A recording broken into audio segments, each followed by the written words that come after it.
Hello, everybody. Dan Tomaszewski here with Everything MSP. Hope everybody is doing great today. We are very excited for today's event. We are going to talk about how to handle an IT crisis communications like a PR pro. And we are here today with Natalie Marinelli with Comet Backup. And Comet has been one of our great sponsors of the Everything MSP group and our community. So we're very thankful for our sponsors to help make this great community happen.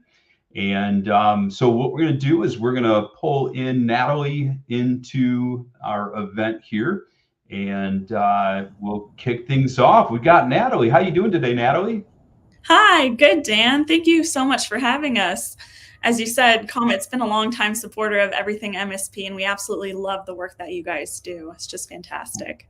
We appreciate that, and we appreciate what you guys do as well as providing some rock solid, best in class backup solutions for our members to be able to help make their businesses better, more efficient, more profitable, more safe, more secure, et cetera, et cetera, et cetera. So very excited to talk about today's topic. It is a topic that we all need to be aware of because, in a perfect world, things would be perfect, right? Of course, yeah. We never want to have to use these skills, but it's important we all work in an environment of risk mitigation, and you need to know how to comport yourself in a professional manner, best practices on what to do when everything goes wrong. Yeah, absolutely. And I've always, in all my years as being an MSP, one of the things that I've always talked to prospective clients as well as clients is that we like to work more in a crystal ball environment than a magic eight ball, right? We want to be able to have insights into what's happening so that we can provide proactive technology support to ensure that things are working for them, versus coming in, shaking that magic eight ball and saying, are things going to be working today? However, Something happens, yeah. yeah, the most important thing I always say is there is not a magic wand, unfortunately, and technology is technology. Technology isn't black and white. There's lots of shades of gray in between, and things will happen no matter what we do. And but when they do happen, we need to be prepared because it can become a PR crisis. It may not always be a PR crisis that's external. Let's hope things aren't like that. But a lot of times, the thing that we need to be focused on is the internal aspect of what kind of a PR crisis that we could be running into. Yeah, and some of what we're going to be talking about today is PR, not in a sense of you may think of like with the media or whatnot, though we will, briefly touch on that. But the PR you have, in a sense, your reputation with your customers and your potential customers. Absolutely. And as we begin, before we get started into our content, if you could give just a quick overview of you and your role at Comet and just a very quick highlight of Comet Backup. Yeah, so my background is that I'm actually originally from California, and I worked at what I call like a mid-size large MSP there. We had 3 offices, about 75 people. And then I went vendor side and working for Comet Backup as their marketing manager for a number of years now. And Comet Backup is a solution that is designed specifically for MSPs. So whether you need to back up endpoints, servers, virtual machines, VM, Hyper-V, databases, Office 365, Comet Backup has you covered. It's built by IT professionals for IT professionals. The heritage of the company is actually that we started as a backup MSP and had a lot of frustrations in that space, felt like we had to take a lot of different solutions and plug them together in funky, unorthodox ways that didn't really work. And we wanted to address those needs with some newer technology because we felt like a lot of those existing players in the market were getting kind of stale with, whether it was the coding language they were using or the technology. So we brought a newer technology to market, and we're really proud of what we have. That's awesome, and I do love to hear stories like yours, where those that have been in the MSP space as an MSP, come into the vendor space, because that really the value that provides, the comfort that provides to MSPs, knowing that you truly understand, what an MSP goes through. Their pain Um, points. Yeah. yeah, yeah, that's awesome. And so as we kick things off, I'll let you start your slide deck. But I just want to let everybody know, if you have questions, please go ahead and save them till the end. If you do have questions that you want to throw into chat while we're going along, we'll address those right at the end. And the more of the questions, the merrier. So feel free to throw your questions out there, and we'll kick things off right now. Yeah, as Dan said, I would encourage you, if you think of a question on the spot, throw it in the chat. We'll answer it later. You don't want to forget that question as we go.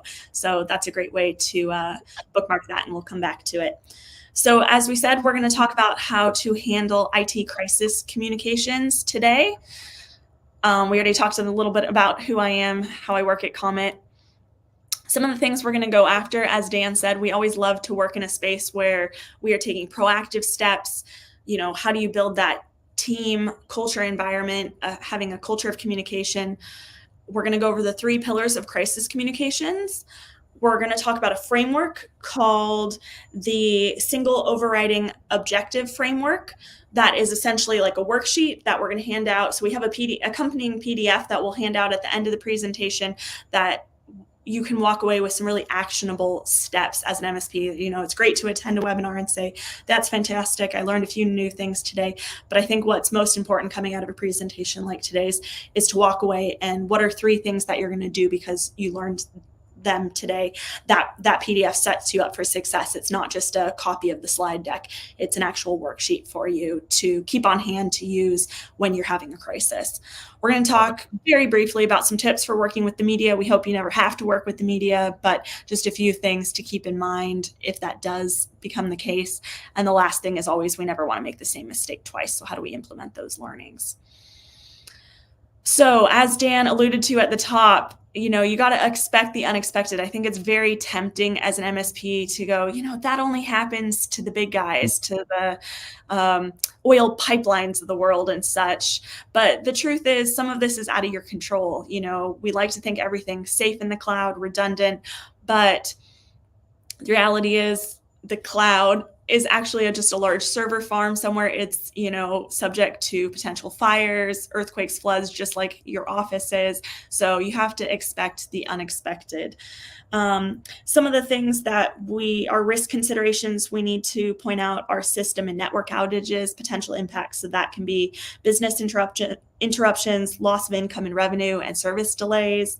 If your data gets released, you may be facing regulatory reporting issues, litigation, fines and penalties.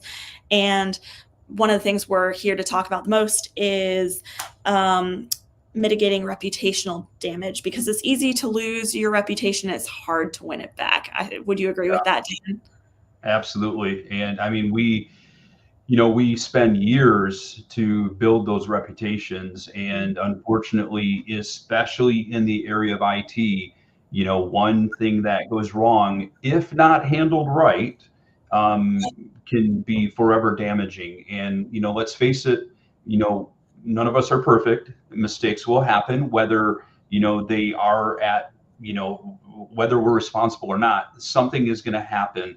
And we do have to understand that in those cases, it's how we handle those situations that makes or breaks that scenario.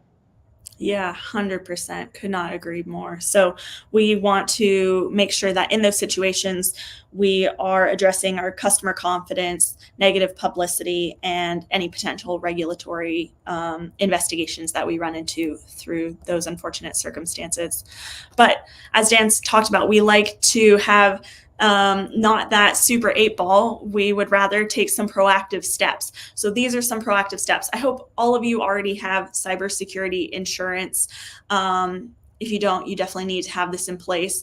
This just covers you off, whether it's a response to a breach or, liability coverage, an extortion attack, and then helps kick in if you have some loss of income or extra expenses that occur during an event.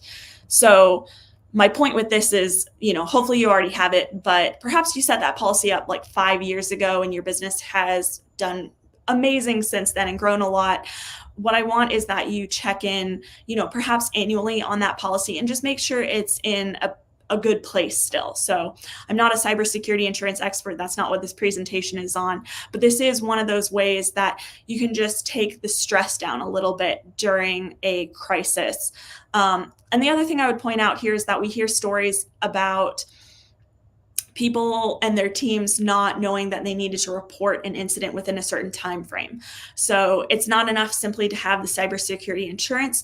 You and your team also need to be trained on what that reporting window is so that you make sure that you make a claim in time, because you may be really focused on addressing the crisis at hand and think, I'm good, I'm covered, I've got my cybersecurity insurance, but have you lodged a claim in a timely manner so that you don't get denied coverage? So that's really important. Do you have anything to add there, Dan? No, I mean, I think the most important thing is, the past is not an indicator of the future. This is something that we need to embrace, but it's also something that, we need to indicate to clients, prospective clients, that just because you've never had any incident in the past, or you've never had any kind of failure, hardware, software failure, doesn't mean that that's not always going to be the case. The moment that, we say that, we jinxed it, you knock on wood, so it's just, we must be prepared no matter how well we feel that we have the most solid stack in the world. We must be prepared. And those who prepare, again, when an incident happens, you'll be able to work through it so much easier. You'll be able to, help to just get the client move forward, and you'll feel much more confident about the scenario. Yeah, like you said, there's pieces within your tech stack, like a backup product, that help you mitigate that risk. And then there's also these adjunct pieces like cybersecurity insurance.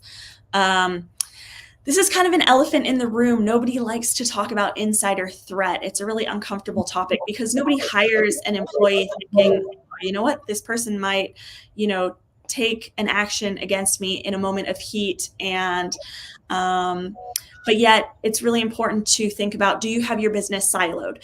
For instance, does a frontline help desk technician should not have access to all the same passwords that your CTO does? They should have access to just a limited set of those passwords. You don't want someone to come in and have the keys to the kingdom.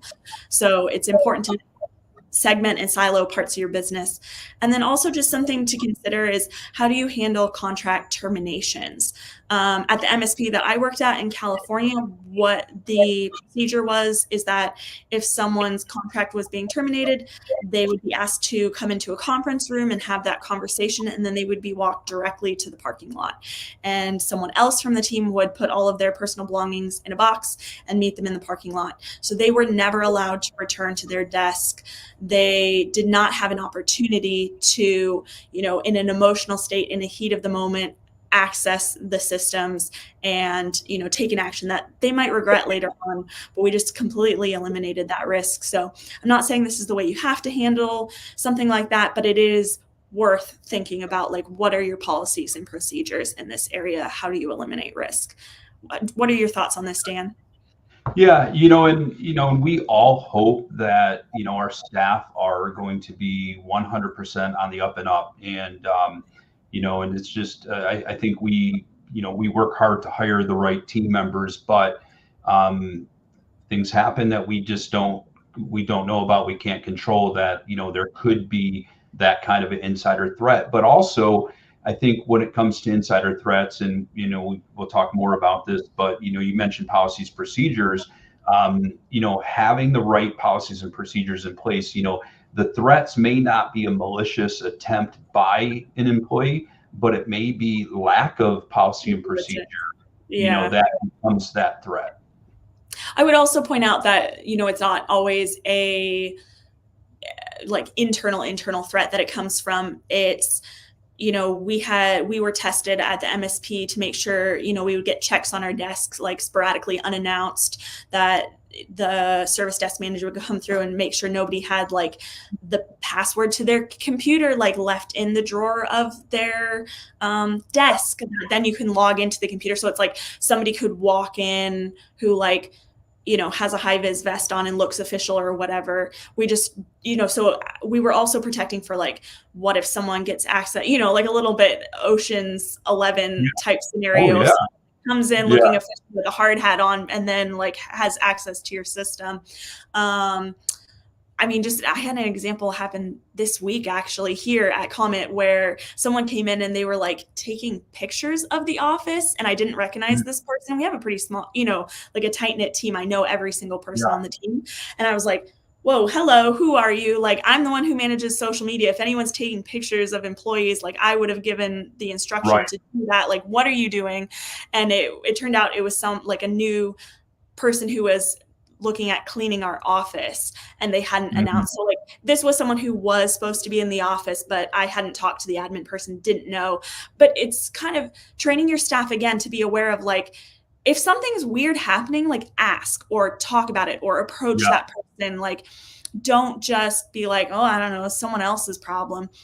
Right. So, not my department. No one in the office said anything, but I think because I have that more aggressive like MSP training, like, hi, who are you? What are you doing here? Are you supposed to be doing here? For all I know, like, you could be an outside threat. I don't know who you are, what you're doing here. Can you please like give me your credentials? Tell me why you're in the building. So I think it's just having the proactive, again, it doesn't have to be immediately within your employee base. It might be, something happens through a third-party contractor coming in or whatever.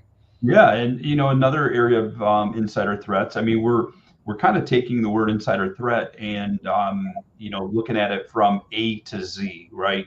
From all angles. But one other aspect of that would be the work from anywhere model that we're all under right now. People who have their laptop and they're working at a Starbucks or they're working from home and, they might step away from that computer for a moment. And if you're not locking your computer, like little things like that, right? So those are insider threat type scenarios that can be classified as that. Yeah, that was it was actually kind of annoying, but at the MSP, we would like prank each other's computers if people left it unlocked because we were so serious about the fact that like, even if you just stepped away to the restroom and we trust everyone in the building, like you must lock your keys at all times. They just took it very seriously. So you would, if you, in the rare scenario that you forgot and left it unlocked, like you'd come back and it would be like little things like, your desktop background was like upside down or your mouse in like reverse direction, just like things that were like small enough to be like, oh, I know what I did. And like, this is a prank is kind of like so it wasn't anything like malicious. It didn't affect our customers, but it was a little tip to be like, hey, you weren't following like policy. That absolutely. That's just an easy way to be able to remind everybody. And it's kind of building that culture in a little bit of a fun way. Yeah. Another way that you can proactively make sure you're protecting your reputation is you can set up Google alerts for your company name, or potentially like if you have a few really big fish clients, maybe you want to keep an eye on what's going on with them as well. I will caveat this to say that the search engine does not crawl social media. So if, you do need to check maybe like once a week that you haven't gotten a mention on like Facebook or Reddit or somewhere. Perhaps, if you're part of like an industry group on Facebook, like say you have a local chamber of commerce, you just kind of want to pay attention, like, or positive or negative things being said about my company, like just keep an eye on that. You want to know what's being said in online. Yeah. And really in both regards, positive and negative, as people join the Everything MSP Facebook group, as an example, we ask, how did you hear about us? And people will throw out different things like, I read something on Reddit as an example. and all of a sudden it piques our curiosity of what was that, right? So there could be, positive comments that are out there, but then obviously those negative comments. And I'll give an example. We had a scenario, an organization that in my own MSP, that and I'm digging back a little bit here, but we have a client who I know some of these employees very well. I'm friends with them on Facebook, and this particular employee of this client of ours was on a website, or I'm sorry, on a Facebook page of a nationally syndicated, podcaster, and she had made a comment about something being blocked by our, she's making comments about this is being blocked by our IT company, so we're not able to see things because they block all this stuff. And now they didn't use our company name in this particular case, so it was okay. But people know, that people that she knows know that we manage their IT, so they connect the dots. And so I went back to her and I said, I know you weren't trying to be, malicious, or you weren't trying to, be, trying to throw us under the bus. You were just addressing that you couldn't access something because of security. And we just had a conversation about it, and she was fine with everything. But little things like that, you just never know how people can connect the dots and say, oh geez, so and so is blocking something, and they're not, they're doing things to stop you from doing, that. So keeping that ear open and the eyes open, to be able to see those scenarios. Yeah. And, this is one way to handle it. Another way to handle it, like you're saying, is potentially to have maybe as part of the onboarding process, just like a really upfront conversation being like, hey, if you ever have an issue with this, we'd love for you to come directly to us. We never want it to get to a point where you're feeling frustrated and feel like you need to, reach out through back channels to try and get our attention or anything like that. Right. We're here to serve. We are here to serve and take care of you. So come to us directly. We want you to be a raving fan. Yeah. Yeah. So another proactive step that hopefully you've already taken this step is to conduct a risk assessment. So these are really straightforward. On one axis you have probability, on the other axis you have impact. So an example of this looks kind of like this. Perhaps you have a server room and the air conditioning unit is old. It's essentially what you're doing when you're doing a risk assessment is you're going into a room, you're brainstorming every possible thing you think can go wrong, writing it up as a list, and then scoring it on this metric. So again, no need to take notes on this. This is in the accompanying PDF. You can go through and do that worksheet if you haven't already, or if it's been a while since you've done it. And this really just allows you the opportunity to think about taking proactive steps.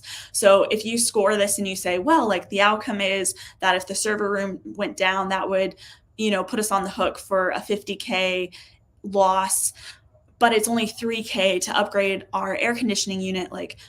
That maybe is a step that I want to take that proactively would prevent a crisis from even occurring.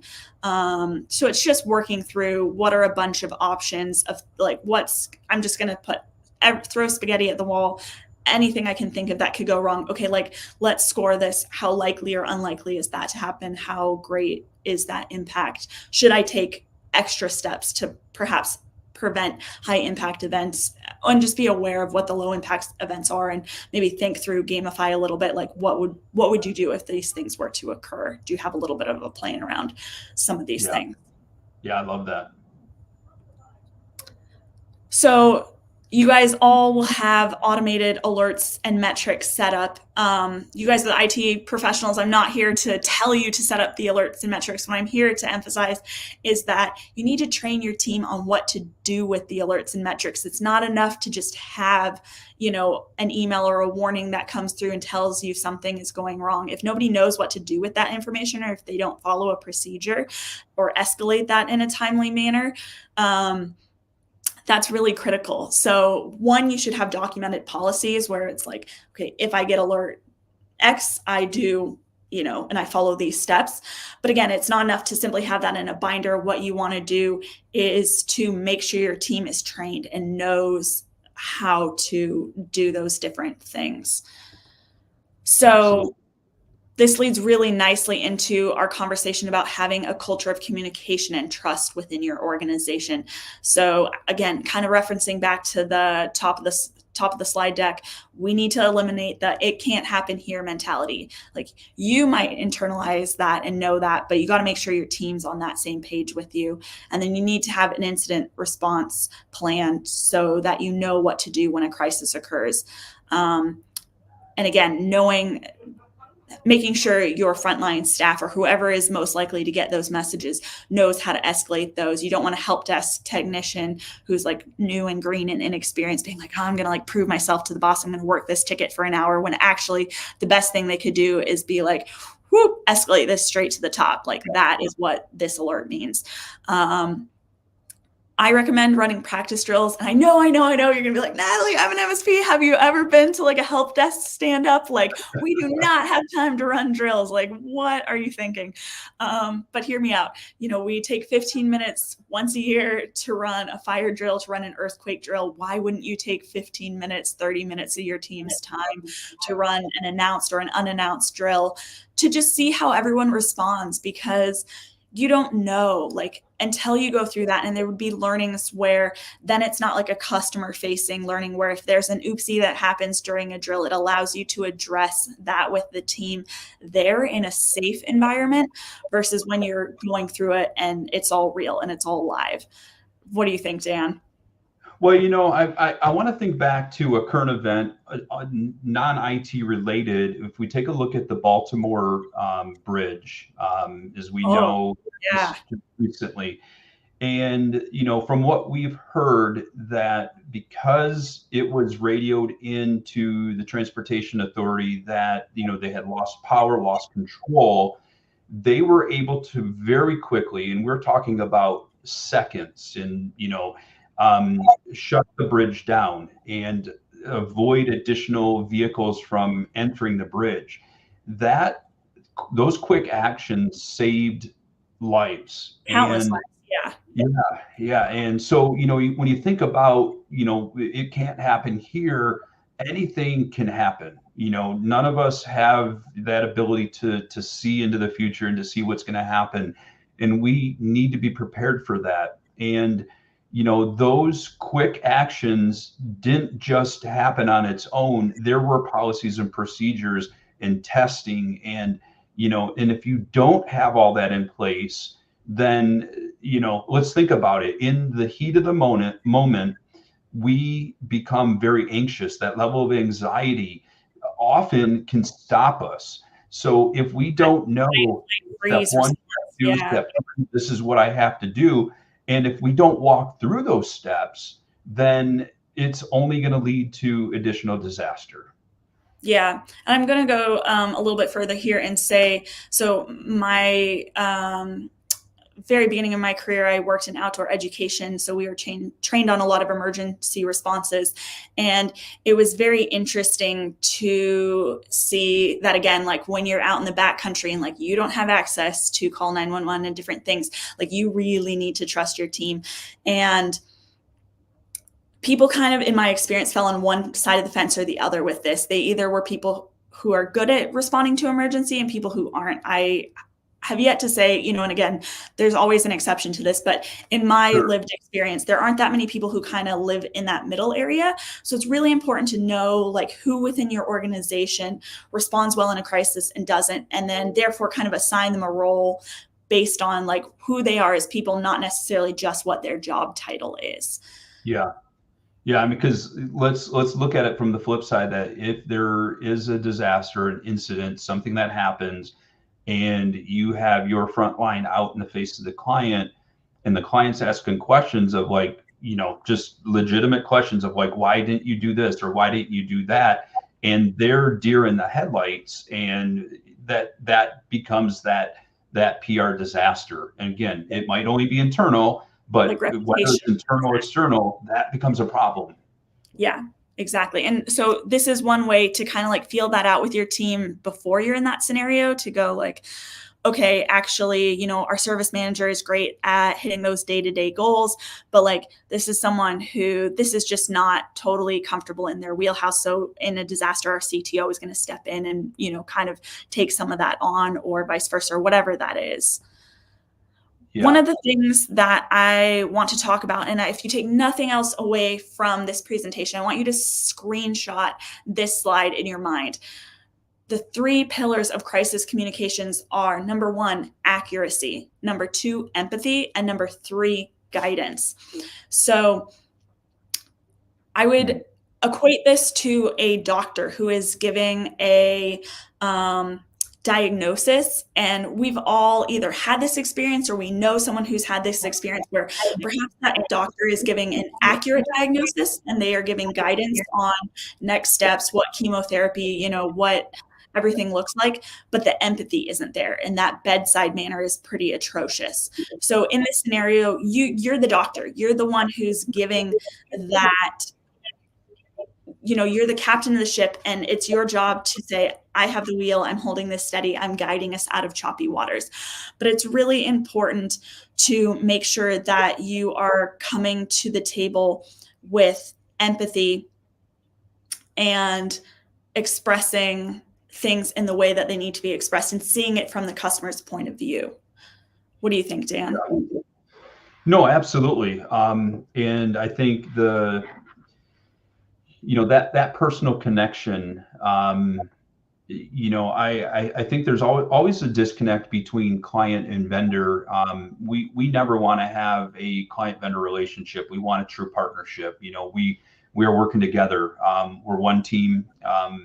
We might be receiving monthly recurring revenue as a third party, but we want to be part of their team. And so it's important for us to communicate like that, and to, instead of, oh, you have this or you don't have this, we, using the term we. And, and I think that's just a critical component of that, and how they feel, and how they feel like that we're in this together versus, and how it's handled. Because otherwise, if you're using us and them, or, you and us and so on, then their mindset is going to be divided like that and segmented, versus, okay, what could we have done? And that's what's going to go through their mind. Yeah, absolutely. This is really quick, just to address the fact that crisis communications fall on a spectrum. So obviously you have everything from your normal operations and a low impact event, like maybe one person being affected by a phishing email, all the way up to a catastrophe. Like, I've heard a story of someone's office being flooded because it froze overnight, and the pipes that are to prevent fire, those pipes froze and broke, and water went everywhere and wrecked all the workstations. So I would put that a little bit more on the catastrophe end. And this is just to acknowledge that, the way that you're going to communicate and respond to one event versus another depends on the level of severity. So I want to address initial communications. I think it's very tempting to want to show that you're responding to the event by coming out with as much as really fast. And that's not always the best thing to do. Sometimes the best thing you can do is simply to acknowledge, like, yes, we are aware that something is happening, and we are taking steps to remedy and address this. And we will be in touch with more details as the situation progresses. So you don't necessarily need to put everything out immediately, because that scenario, especially in those first minutes, first hours, is potentially progressing at a rate where disseminating a bunch of information while the situation is still unfolding is not the most helpful thing to do. So this is just a quick acknowledgement to say, make sure you know what the message you're going out with is, and then also make sure that it's cleared with your legal and management team. There would be nothing worse than, going out with a email communicating to the client what happened, and then your lawyer comes back to you and goes, oh, well, based on the way you worded that, opened us up to liability. So again, depending on the severity of the event, and this is again why it's good to have those procedures in place ahead of time, to have talked through some of these scenarios with your lawyer ahead of time, to know what you do and don't want to say. Yeah, and always take that step back.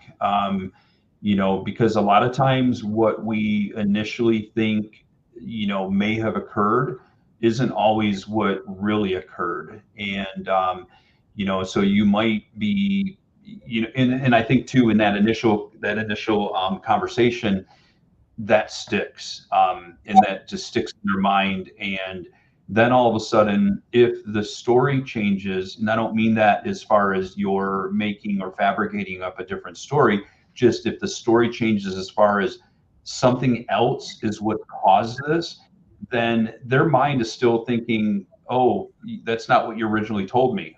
So where is this coming from?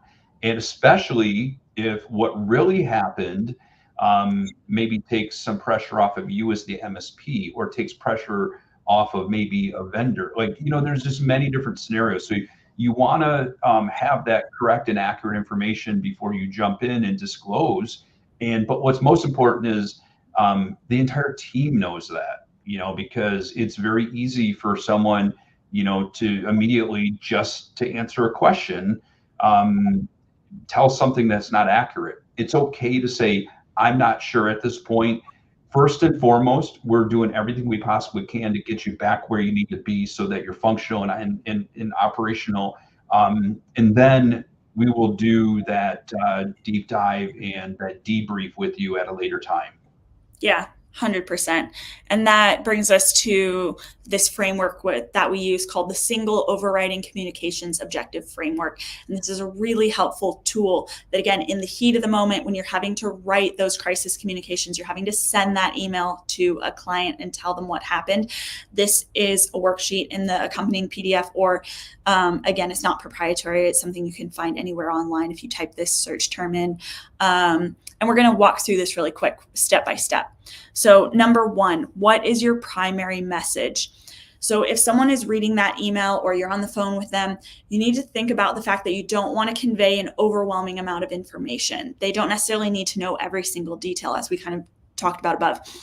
But if you need them to walk away from that email and only understand one single thing, what is that one single thing you need them to walk away with? So that is your primary message, focusing your message so that people know what the key piece of information is. I kind of equate this to like reading the headline. If you didn't read the whole article, what would you walk away knowing from just reading that headline? I also want to talk about the fact that you do not want to shift blame or issue a tone-deaf, sorry, not sorry apology.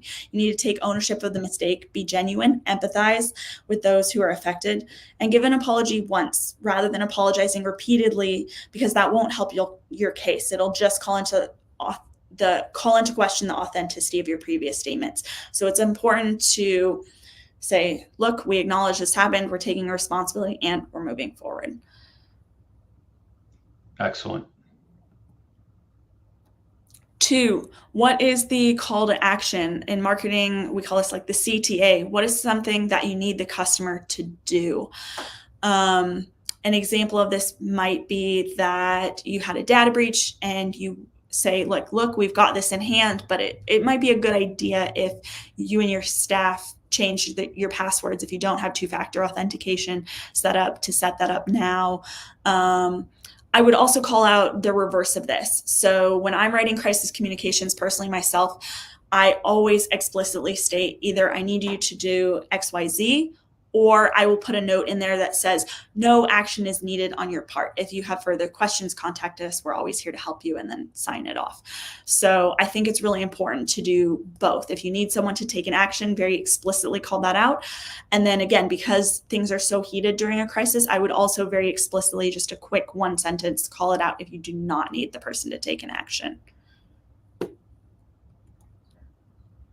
Number 3, this is really important. That it's tempting to think like, oh, we're so busy with this crisis, the easiest thing is just to blast out a message to everyone, letting everyone know what's going on, and because that's more efficient.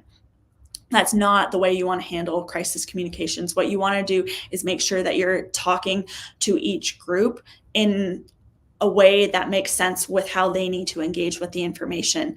So, for instance, if you had a data breach and part of the database was accessed and part of the database wasn't, it's important to not send out one email to everyone, but rather to segment and send out one email to the people who were affected to say, look, your data was compromised and this is what we're doing about it, and I need you to change your password, and then to segment and send out an email to the rest of the database saying, look, we had a breach event, but your data was not affected and no action is needed on your part, but for regulatory reasons, we need to make you aware of this event. I also take this a step further and talk about it with your internal team. So it's really important that if you're having a crisis, that everyone in the team knows what's going on. Again, not necessarily in a like detailed way, but my example of this is like, if your finance team is completely disconnected from, or your finance person is completely disconnected from your help desk team, and they're not aware of the fact that there's a major incident happening, and they're just going about like their day-to-day business, and perhaps they have an outstanding invoice from this customer that having this major incident with, perhaps this isn't the best time for them to be working through, their AP, their accounts payable list, and like calling people up, calling that customer up and going, you know what, you have this outstanding invoice with us, blah, blah, blah, blah, blah. Like it's a little tone deaf and insensitive. But if the finance team doesn't know that an incident's happening, they can't adjust their behavior to account for this. So it's just really important that everyone's on the same page and knows what's going on at a high level, so that there isn't a faux pas that's made that, it took a situation that was happening, it wasn't great, but it would have been fine. And it kind of just puts fuel on the fire and blows it up. Like the finance person can wait a week, can wait a few weeks to like call them up, and after this incident has resolved. And, same thing with marketing. You're like going out and they're like, oh, we're working on this new website, we need to get these testimonials. And then they like reach out to that client who's like furious with you right now. Like, just make sure everyone's aware. Yeah, especially in cases where you might have a third party. Maybe you outsource, your accounting and finance, and so they're not in your office. So it might be easy to overlook those scenarios. So making sure that they're aware of it, because that could be just disastrous. It's one of those situations where when it feels like left hand isn't talking to right hand, and it's just a horrible user experience from like the customer's perspective, where they see you as one enclosed entity. Again, like Dan saying, they're not realizing that maybe that your finance sits in actually a separate third-party office or whatever it is. To them, they're just experiencing you as your company, as your brand, and you need to make sure that you're protecting that and not making it worse in that situation. So this one's kind of simple. It's like, what are the facts or data supporting this? Going out with like, what was the time or date of the incident that occurred? What types of information were accessed if it was a breach? It's just going out and, in a calm way, just saying like, here are the facts, here's what happened, and supporting that. Fifth, this one is really important. Who is your spokesperson? You want to have a single source of truth. You want to determine ahead of time who the best person is to deliver that message. And again, this kind of circles back to that running a drill, finding out how your team reacts in a crisis, designating in advance who your point person is, because there's nothing worse in a crisis than everyone kind of either like pointing fingers or too many people being like, I've got the wheel. No, I've got the wheel. No, I've got the wheel. Like it can kind of go both directions. So you just want to have a very clear, this is, like what the military does really well, right? They have a clear hierarchy in a crisis situation. And this person needs to be able to speak clearly, deliver the facts, stay on point, be collected under pressure. Like Dan's saying, you don't want to get in that scenario where exactly the customer is asking questions that make sense, or maybe is a little bit heated in the moment. You need someone who can like stay calm and work through that scenario with them in a level, measured way. Putting out there. Oh yeah. One last point here, Dan. I think it's very tempting to, especially if it's like an email comms, to always sign it off from the CEO or the business owner and say like, we're taking this really seriously. We've obviously escalated it all the way to the top. that's why the email signature at the bottom of the email is from the CEO being the one giving the comms. But actually, what might make more sense is you want to, whoever is this single source of truth for the customer who's delivering this information, it's better if it's someone who comes from a trusted relationship already. So if your customer has a relationship with their account manager and that's actually the person they know, or the service desk manager, or the CTO, or the COO, depending on who it is within the organization. I'm not saying it has to be this way. Obviously, there are times where you do want the information to be coming from the head honcho, but I'm just causing you to pause and question that it doesn't necessarily default need to come from the business owner. And the only point I'd add to that too is the closer the person is to the incident, I think there can be some level of defensiveness because they might be questioned and then they might feel defensive and saying, well, you guys didn't listen to us in the past, or you didn't do this. So it's just you want to have somebody that's going to have very thick skin and stick to the facts versus getting into the nuts and bolts. Yeah. And these are different scenarios too, right? Like Dan's talking about a situation where maybe it's a phone call. So the best person to put on the phone call is the person in the organization who stays the calmest and it maybe is removed from the situation versus maybe those emails that we're talking about sending that, where you're laying out everything that happened, who's the email signature that's coming from. Right. Just thinking through. And again, like Dan says, maybe those are different people. So as things progress, you're going to want to give updates. And my biggest tip here is that you set expectations with the client when you're going to check in, because otherwise I think it's tempting for the client to be on the phone every 10 minutes being like, is there an update? Is there an update? Is there an update? So a way to take the reins with this and to take control of the situation is to be like, we are working on the incident. I will call you in 2 hours at 10 a.m. and I will give you an update then. Or I will call you, as the incident progresses. Maybe it's been happening for a couple of days. I will check in with you at 9 a.m. every single day until we get this resolved. And whether or not there is an update, so even if there's nothing new to report, it's really important for you to honor that promise and to call at that time and to check in with the person. And even if you've said this 4 times already where it's like, I don't have any new information, we're still working on this, you need to honor that promise and to hit those commitments of those specified times that you said that you would check in with that person and give them that update. But that allows them to feel like you are working in this in an ongoing way where they feel like their needs are being met and addressed, even if you're not always conveying new information. Absolutely. Okay, we talked about the fact that you never want to have to work with the media. Hopefully the media has not gotten hold of this, but maybe it's a slow news cycle and your little local newspaper, there's a reporter intern who's looking to cut their chops and they're digging up some dirt. I don't know, small towns, people talk, things happen, things get into the, where I lived, it was called the San Luis Obispo Tribune and stuff, something could get covered. So just some quick tips on if this happens, what to do. So if you are working with a reporter, you want to make sure that you convey the message and the story that you want to be covered. So again, this kind of speaks to, we never lie, we never say incorrect information, but you don't need to disclose every last little internal detail to this person. You can kind of gloss over and say, yep, an incident has occurred, we're working on it. That being said, 65% of the public does view no comment as an admission of guilt. I think, again, this is kind of one of those Hollywood things, oh, no comment. Just these are local people with you, work with them on this.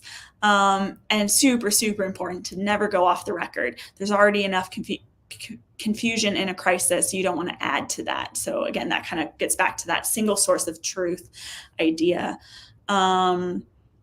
And just frankly, we live, and so, there's media, and then there's also social media, like Dan talked about, where someone's talking about your business online.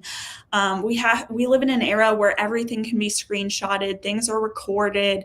Like, you just need to comport yourself in a way where anything internal could become external. So no dropping F-bombs, no writing F-bombs in emails or Slack, amongst your team. Like, you need to think about the fact that anything you say or do, like, what would that look like if that was to become a New York Times headline, right? Do you have thoughts on this, Dan? Yeah, I think there's two things that come to mind. One, as far as if you are asked to comment, certainly due to sensitivity and confidentiality of information and of our client, we cannot completely disclose all the details. But like you said, we are working through the situation and working to address it. But again, we live in a world where, due to regulatory compliance, even if you wanted to disclose information or tell a story, there is so much that just can't be disclosed because of different regulatory compliance. Another thing too is, granted, the stories that show up in the news are big organizations and they're not seeking out small ones, but there are many local news stations that, for example, in our community, we have one particular one that's called 13 on Your Side. And what 13 on Your Side does is, if you feel as a consumer, as a business, that you haven't been treated right and you aren't getting what you should be getting, you can report it to them and they'll investigate it. The type of things that we've seen is, a company, maybe a contractor, construction contractor, has collected money for a project and they haven't delivered on it. Well, that gets reported because it's 13 on Your Side. So it's not like the news is seeking out that information, but they might hear about it through these type of programs that local media has available. Yeah, really important. And then again, this just kind of speaks to the fact that none of us are used to working with the media. None of our employees would expect this to happen. So setting that expectation up front, just telling your team both now and then maybe reminding them gently when an incident is occurring, if you are to get approached about this. Again, maybe it's from the media or maybe it's from the client and it's a low-level help desk technician who's working on one piece of this project. Redirect that up the chain. Say, look, I'm not the person to speak to about this incident as a whole. I'd like to redirect you to our service desk manager or to the company owner or whoever that is. Just place that thought in their mind, because it's human nature, if you start getting asked questions, to respond, right? It's less intuitive to go, oh, I'm not really the person who should be speaking to this. Why don't you speak to so and so? So I think unless you plant that idea in their heads ahead of time, it's not going to be an intuitive thing for someone to do. And then Yeah. also speaking to that social media piece of like reminding our employees, like, again, especially like the younger generation lives in a very online way where, I see people who are like, oh, I had a tough day at the office, and they think it's only staying within their local, Facebook friends, and they don't have any connection to work. But someone sees that, someone's aunt, whatever, it's reminding people, like, just because you can't speak about this externally, whether it's on your own social media platform or a Discord or a chat group, while you're video gaming. Just remind people they can't disclose this information from your team. Yeah, absolutely. And one thing that just hit me, and I would have brought it up a little bit earlier, is many years ago we had an incident that we needed to turn over a client to law enforcement, and we actually had two scenarios like that. I won't get into the details of the scenario, but because of that, because it was turned over to law enforcement, we actually hired a PR firm to handle the situation. In both of these scenarios that we had to turn over were because of activities by these customers, and so those are type of scenarios that,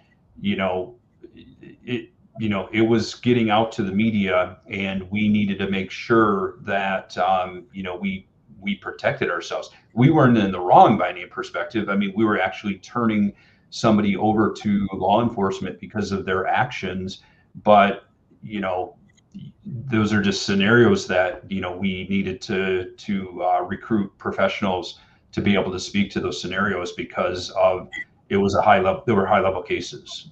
Yeah, and there really is a difference between someone who is media trained and just someone who's doing their best with that situation.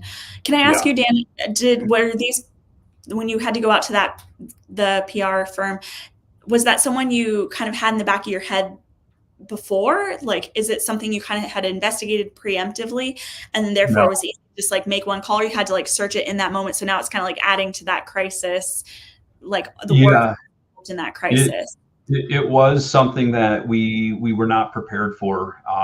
It was a scenario that, thankfully I knew somebody in PR that was able to direct us to a local PR firm. But again, in the heat of the moment, if it wasn't for me knowing someone that was able to provide a referral like that, it would have been even more, just a higher level of anxiety, and you got to move quick in those type of scenarios. And that's a good example of like, what are some of these proactive steps you can take, even if you are not putting a PR firm on retainer, which we don't recommend, outputting for that. Perhaps it's networking within your chamber of commerce, or knowing someone, just having, an option. Maybe it's even preemptively interviewing 3 different PR people or firms ahead of time, so that who your preferred vendor would be should that occur. Absolutely. So that you're not having to like take that time while you're already dealing with the incident and all this other stuff that you want to keep really your attention focused on that, and don't want to be dealing with this. This is, it's all these little things that like, you take a few minutes out of your time when you don't need this, and then it can just save you hours and a lot of anxiety in that moment. I think that's a fantastic idea if someone were to try and figure out who their preferred PR vendor would be ahead of time. Yeah. And on the flip side, you never know when maybe that PR firm wants the expertise of a local IT company for a story that they're working on. So they could, in reverse scenario, engage you. Not in a positive way. Yeah, exactly. These local relationships, it's just honestly so important. The bread and butter, that networking is really important. Yeah, absolutely. And not always intuitive to us, especially if we come from this and have set the business up because we're, a tech geek, and like smoozing and shaking hands and stuff is not our thing. Definitely the CEO that I worked for at the MSP was maybe more on the shyer side, but I think he had really like challenged himself to step up and did that, and had gotten involved with things like our local, business chamber of commerce and things like that. So absolutely, just things to think about. Couple things here just to kind of wrap up. Once you're past the fire, it's really important to do a debrief, a postmortem, and to figure out what were the things that went wrong. Again, like Dan said, not everything's going to be your fault, but what are the things that we could do better next time? Super critical to make sure you're not making the same mistakes twice, or like just learning from other people's scenarios, like Dan's talking about here with hiring a PR firm early. Incredibly important to take those learnings and to implement them, and put them back into your plans. Make sure you update your incident response plans, your crisis communication plans, etc. So to close things out here, we have this guide where you can go to the Comet Backup website and just go /crisis comms guide, and it will walk you through a few of these different things. It gives you the single overriding objective framework. It gives you the different tools that you can actionable steps you can take out of this. Also, I don't want you to think just because if you think of a question, when you're cooking dinner later tonight or next week because something comes up and it comes to mind, we are always here to help you, whether or not you are a Comet Backup customer. If you just want to chat about this, feel free to email me, hello@cometbackup.com. Drop us a line. We love to hear from you. Obviously, we're really passionate about supporting the channel and the MSP community. So just because there's nothing worse than being like, dang, why didn't I think of that question on the spot? Right. Let's keep the conversation going, or reach out to us on social media. Yeah, absolutely. And, check out cometbackup.com. You can also, if you are on the everythingmsp.com website, or if you have our Everything MSP app that is available for both Android and iOS, you can search Comet and learn more about them there as well. You can also reach out to them directly from our website, from our app, and then also obviously going directly to hello, sending that message to hello@cometbackup.com. So multiple ways to be able to do that. We have shared again in the chat here for our live viewers as well as out on social media, the crisis communications PDF that Comet has put together. Natalie, thank you so much for putting that together. Very valuable information because, again, we must be prepared. We need to be ahead of the game. Any parting words, Natalie?